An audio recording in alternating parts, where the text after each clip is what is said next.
Assalamualaikum and good evening. So, saya Saiful Azhar bin Misni dan sahabat saya Encik Muhammad Syahidan akan memberi sikit penerangan tentang enjin Volvo model D12 yang IKBN terima daripada urusan MOU dengan Volvo Malaysia. So, yang tuan-tuan lihat sekarang ni adalah model enjin D12 D atau D12C. So, kita akan tengok apa teknologi yang terkini. So, kita akan buka dulu dia punya engine head cover. Minta tolong Cik Syeda. Okay. Untuk model engine D12, sistem lebih kurang sama, cuma ada pertambahan adalah sistem Nesonic dan juga sistem engine brake. So, boleh dekat sikit lah. Saya nak tunjuk dia punya sistem. Dia menggunakan sistem unit injector. Sistem unit injector ni dia tidak menggunakan sistem fuel injection pump ataupun FIP, teknologi yang sebelum ni lah. So yang enjin ni dah gunakan unit injector untuk pump dan juga untuk menyemburkan pancitan bahan api diesel. So satu lagi adalah special, dia adalah sistem VEB ataupun Volvo Engine Brake. Yang ini adalah Volvo Engine Brake lah.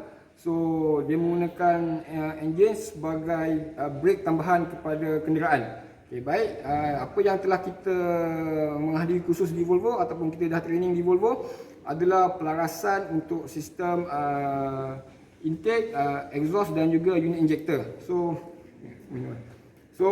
sebelum kita buat ni, kalau macam mana sekalipun kita tetap rujuk kepada dia punya manual lah. Ini adalah manual yang telah kita buat salinan. So dekat sini dia ada tiga step untuk buat pelarasan, iaitu intake valve, exhaust valve dan juga injector. So untuk pelarasan dia kita akan pusingkan flywheel dan tuan-tuan boleh lihat dekat sikit untuk dia punya pelarasan di sini. Okey, pelarasan di sini kena tunjuk dekat sini lah sebab tak nampak. Okey, dan boleh pusing. Okey, sini atas ni. Okey, yang kat sini. So yang ini adalah dia punya camshaft. Dia dah menggunakan overhead camshaft. Okey. So kawan saya akan cuba pusing. Tuan-tuan boleh lihat dia punya marking adalah di sini. Okey. Dia ada tunjuk V1, 4, V5. So merujuk kepada manual ni adalah seperti di sini. Okey, sama seperti untuk kita buat. So jika dia menunjukkan kepada nombor angka saja, itu bermakna kita akan buat pelarasan pada intake valve dan juga unit injector. So untuk intake valve kita akan menggunakan seperti biasa adalah menggunakan alat seperti filler gauge untuk buat pelarasan pada unit intake valve. Dan untuk unit injector kita akan buat bersama-sama. Okey, bersama-sama. Tetapi untuk unit injector kita akan menggunakan alat untuk adalah VTI. Ini untuk pelarasan unit injector. Okey, untuk pelarasan unit injector. Untuk pelarasan bagi VEB ataupun bahagian exhaust valve adalah seperti ini. Okey, so untuk rujukan manual dia menunjukkan kepada angka V5 ataupun V. Kita akan pusing untuk sampai ke marking V1 ataupun V2 ataupun V3. Dia akan menunjukkan pelarasan kepada silinder yang mana yang perlu dilaras. Okey, Cik Syahidan boleh tolong pusing flywheel. Kita akan tunjuk dia punya bagaimana step pelarasan dia lah. Okey, baik. Okey, so kawan saya sedang memusingkan flywheel untuk kita tahu, okey, bagaimana kita nak laras. Dia akan tunjuk di bahagian penanda aras di camshaft ni. Camshaft ni dengan dia punya penanda aras ni lah. Alright. So kawan saya sedang memusing. So sekarang kedudukan ni adalah V4. Okey. Kedudukan sekarang adalah 4. Ini 4 ni menunjukkan kita buat pelarasan pada silinder nombor 4. 1, 2, 3 dan 4.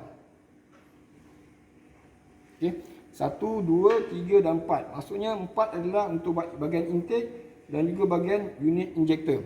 Okey, untuk bahagian unit injector ni, so seperti juga manual, kita akan perlukan pelarasan menggunakan filler gauge dan juga bahagian DTI. Okey, untuk pelarasan inlet valve dan juga unit injector. Okey, dia punya spesifikasi seperti yang kita dapat pada rujukan manual ni lah. So okey, sekarang ni kawan saya dah melaras kepada silinder nombor 4. Okey, silinder nombor 4, sekarang kita akan pergi macam mana untuk pergi ke pelarasan untuk Volvo engine brake ni ataupun bahagian exhaust. Cik Syadan boleh pusing lagi ya.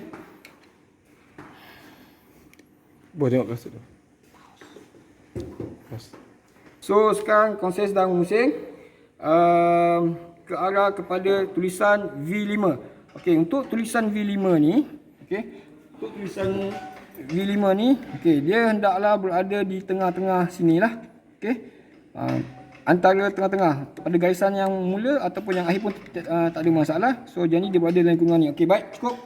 Okey, so sekarang dia ada pada kedudukan V5. V5 bermaksud 1 2 3 4 5. Silinder nombor 5, V5 bermaksud melakukan pelarasan pada VEB ataupun Volvo engine brake. Untuk pelarasan engine VEB ni, kita merujuk kepada manual rujukan. Dia memerlukan penukaran shim, iaitu di bahagian sini. Okey, shim dia adalah bahagian sini. Okey, sebelum kita menukar ataupun menukar shim ni, kita perlukan pelarasan, kita perlukan longgarkan dulu kedua-dua skru ni ataupun kita keluarkan bracket bahagian atas ni supaya dia boleh bergerak. Okey, boleh bergerak, dia tidak tertahan dengan spring yang ada pada atas VEB ni.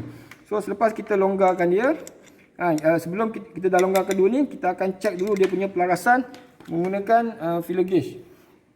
Okey, menggunakan filler gauge. Filler gauge kita perlu tahu dia punya saiz pelarasan dia, jarak dia ataupun clearance dia berapa, dan kita akan rujuk manual. Jika melepasi daripada hard manual, kita akan tambah ataupun kita akan kurangkan bergantung pada kita punya saiz shim yang ada di sini lah. Jika ngam, kita tak perlu tukar, kita hanya boleh adjust semula lah, perlu ikat semula. Okey, untuk ikat adalah seperti satu pusingan kepala skru kepala nut tersebut. Okey. Jadi yang tuan-tuan lihat sekarang ni adalah bahagian VEB. So yang ini adalah bahagian unit injector dan ini adalah bahagian intake valve. Okey, itu saja daripada saya. Sekian, terima kasih.